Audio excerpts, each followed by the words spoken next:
o povo. Verso 11, que é uma parábola que Jesus está contando, diz assim: continuou, certo homem tinha 2 filhos, 15 e 11 de Lucas, né? O mais moço deles disse ao pai: pai, dá-me a parte dos bens que me cabem. E ele lhes repartiu os haveres. Passaram não muitos dias, o filho mais moço, o que tinha pedido a parte da herança, juntando tudo que era seu, partiu para uma terra distante e lá dissipou todos os seus bens, vivendo dissolutamente. Depois de ter consumido tudo, sobreveio àquele país uma grande fome e ele começou a passar necessidade. Então ele foi e se agregou a um dos cidadãos daquela terra, e este mandou para os seus campos a guardar porcos. Ali desejava ele fartar-se das alfarrobas que os porcos comiam, mas ninguém lhe dava nada.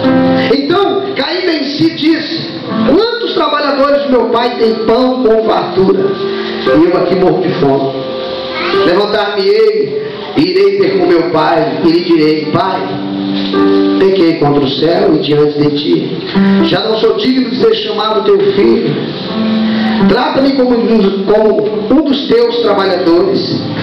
Tudo isso era o pensamento dele, né? E ele, levantando-se, foi para o seu pai. Vinha ele ainda longe quando seu pai o avistou, e compadecido dele, correndo, o abraçou e o beijou. E o filho disse ao pai: pai, pequei contra o céu e diante de ti, já não sou digno de ser chamado teu filho. O pai, porém, disse aos seus servos: trazei depressa a melhor roupa, vestir, ponde-lhe um anel no dedo e sandália nos pés. Trazei também, matai um novilho cevado, comamos e regozijemo-nos, porque este meu filho estava morto e reviveu, estava perdido e foi achado. E começaram a regozijar-se. Aqui Jesus está ensinando sobre um pai que tem 2 filhos. O filho mais moço, ele chega até o pai e fala: me dá parte da minha herança. Ainda que herança é depois que morre, gente. Porém, o pai não questiona o filho. O pai não impede o filho. Ele dá parte dos bens. Nós podemos começar pensando assim: aquele rapaz tinha um pai, aquele rapaz tinha um teto, aquele rapaz tinha uma herança. Você sabe por que muitas pessoas estão afastadas hoje e elas têm tanta dificuldade para voltar? Que elas não têm casa, elas não têm pai. Esse rapaz era pródigo. A palavra pródigo significa gastador, desperdiçador, esbanjador. Ele era pródigo, não órfão. Nós vivemos uma geração espiritualmente órfã. Nós somos uma geração, não sei você, mas eu penso que a maioria não tiveram um pai espiritual. Muitos de nós saímos de lugares como que escorraçados, saímos de lugares como que desprezados. Por quê? Porque só sabe o que é amor quem tem filho. Verdadeiro amor sabe quem tem filho. Esse rapaz, ele disse: pai, eu quero herança. Ele sabia o que era herança. Ele tinha uma casa. Muitas pessoas estão aí fora, queridos, eles não têm para onde voltar, porque eles não têm uma casa. Porque todo mundo, quando sai, queridos, da casa do pai, estou falando de um pai. Deixa eu te falar uma coisa: eu acredito que Deus dá direção para você sair para um lugar e para outro. Eu creio nisso. E quando a árvore seca, meu irmão, você tem que vazar. Você tem que andar debaixo de uma árvore que te dê sombra. Amém? Quando a gente sai da casa do pai, a gente sai com a herança. Mas chega uma hora que a herança acaba. É provável que todo mundo que sai da igreja, ele sai e passa um tempo bem, e ele fala: eu estou melhor do que quando eu estava lá. E é verdade, parece que as coisas caminham, mas ele se esquece esquece que ele saiu com uma herança. Aleluia! Mas a herança acaba, meu filho. A herança acaba. Quando a herança acaba, para onde voltarmos? O filho estava envergonhado, ele ensaiou um discurso para falar para o pai. O que eu acho interessante desse pai, porque eu tenho certeza, a Bíblia não traz detalhes, que esse homem chorou várias noites. Você sabe por que o pai permitiu que ele fosse embora? Porque às vezes os filhos têm que passar por suas próprias experiências. E ser pai não é ser dono de ninguém. Liderança com possessividade não é paternidade. Eu tenho uma filha de 10 anos, um dia ela vai casar e vai sair de casa. A Bíblia diz: deixará o homem pai e mãe. Existem dois tipos de filhos dentro da igreja: aqueles que vão ficar em casa e aqueles que vão sair de casa, mas não vão sair em rebeldia porque são filhos. Essa igreja que amaldiçoa as pessoas, isso não é uma igreja de paternidade, porque pai não tem maldição. A igreja de paternidade, ela só tem bênção. Meu querido, só dentro de você jorra bênção e jorra maldição. Duas fontes de fonte aí. Como as minhas maldições Jesus levou, só a bênção aqui, querido. Glória a Deus.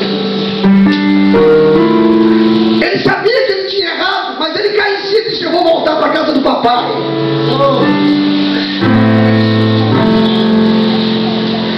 Irmãos, nós estamos com um problema sério lá em casa de Cunha. Tem chegado pastor de tudo quanto é lugar que eu nunca imaginei. Falei: Deus, o que o Senhor quer fazer comigo? E ele me deu uma palavra, disse: esse é um lugar de restauração. Esse é um lugar que você vai gerar filhos, mas também vai restaurar. Porque filhos não é propriamente aquele que você ganhou. Filho é aquele que você gerou. Aleluia.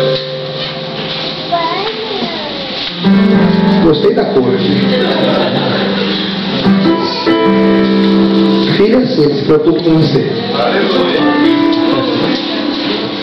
Esse é um dos nossos filhos, está comigo há 9 anos. Queridos, aquele rapaz volta para casa e ele tem um discurso pronto. Você sabe que o líder, ele tem o direito de se magoar e de perdoar, mas o pai tem o direito de não ficar magoado nunca.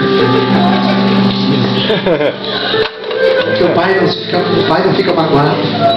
O líder fica magoado e perdoa. Não, eu te perdoo pelo que você fez. Olha que o filho chega em casa e diz: pai, eu pequei contra os céus, eu pequei contra si, já não sou digno de ser chamado. Antes disso, quando ele vem, na longe o pai avista, ele reconhece que ele é o filho. Porque só quem sabe o valor que você tem espiritualmente é Deus.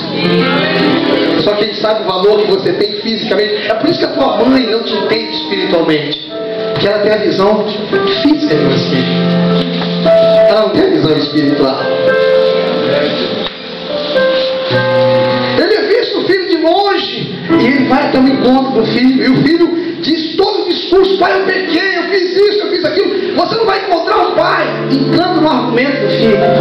Você não encontra o pai debatendo com o filho, ou o pai dizendo: olha, depois nós vamos conversar sobre isso. Porque quando o filho volta para casa, ele não precisa de surra, ele precisa de amor, ele precisa de acolhimento, ele precisa de abraço, de beijo, de carinho. O que nós precisamos é uma igreja que vive de braços abertos para receber os filhos. Eu quero profetizar que uma igreja está sendo levantada, que vai, queridos, gerar essas pessoas que ainda não são filhos, que não foram, que são bastardos. Essa igreja que existe hoje vai gerar, vai gestar esses filhos. Uma igreja paterna, uma igreja materna. Você sabia que Deus é pai e mãe? Aleluia, Pai. Deus não é só pai, ele é mãe.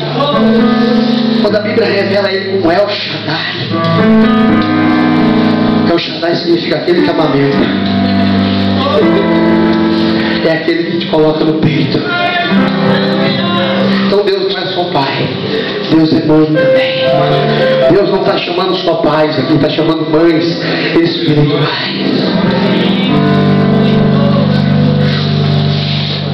Um filho, biologicamente falando, criado sem os pais, sem as mães, ele sofre muito. A educação, sabe por que tem tanta heresia dentro da igreja brasileira? Porque ela não tem DNA, ela não tem origem. O povo parece mais com o joelho, não parece com ninguém. Queridos, você pode não se parecer com seu pai, mas você tem o gene dele, você tem o DNA dele. Aleluia. Eu te pergunto, queridos, quem é o teu pai espiritual? Quem é que tem te poldado? Porque o pai não só ama, o pai é aquele que polda. Aleluia. Santo é o teu nome. Abra tua Bíblia lá em Hebreus, capítulo 12.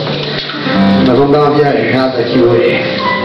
Mas o final disso daqui é chapação na certa, meu irmão. É todo mundo chapado no final. Daqui a pouco ele te pega aí já. Ele já está aqui. Glória a Deus!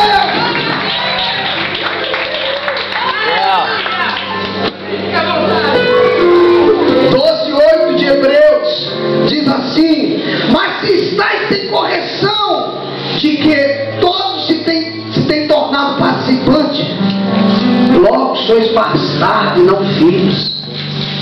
Quem tem pai tem correção.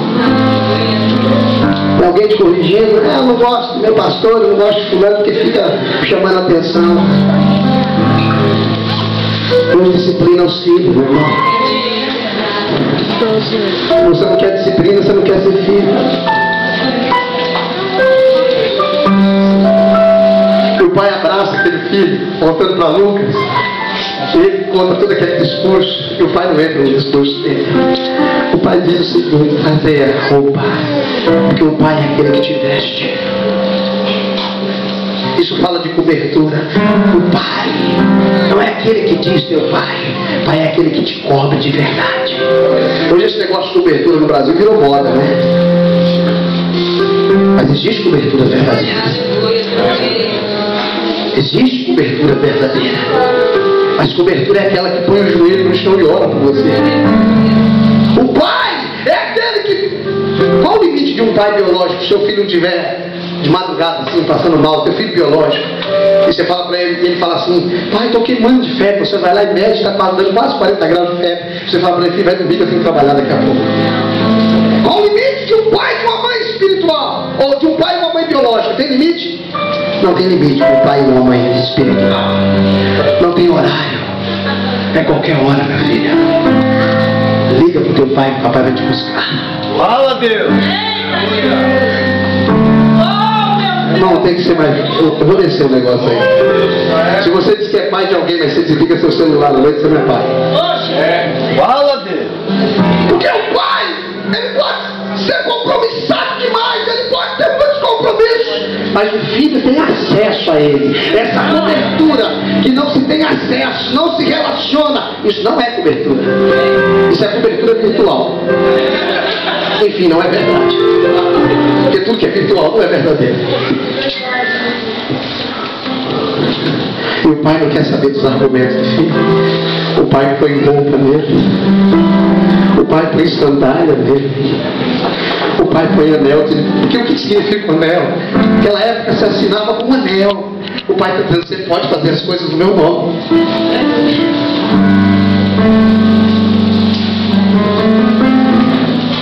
Eliseu passou 22 anos lavando a mão e os pés de Elias. Depois ele recebe a unção dobrada do pai dele. O problema, queridos, é que a gente se acostumou em ver super-heróis solitários. Nós somos uma geração do o Chaves. Quem é o pai e a mãe do Chaves? Viu? Você pode procurar um monte de super-heróis que não tem pai. O super-homem aparece alguma coisa, né? Ele veio lá dos espaços. Quem é o pai e a mãe do Batman? Você já viu? Só o mordomo dele, né? Quem é o pai e a mãe do Robert?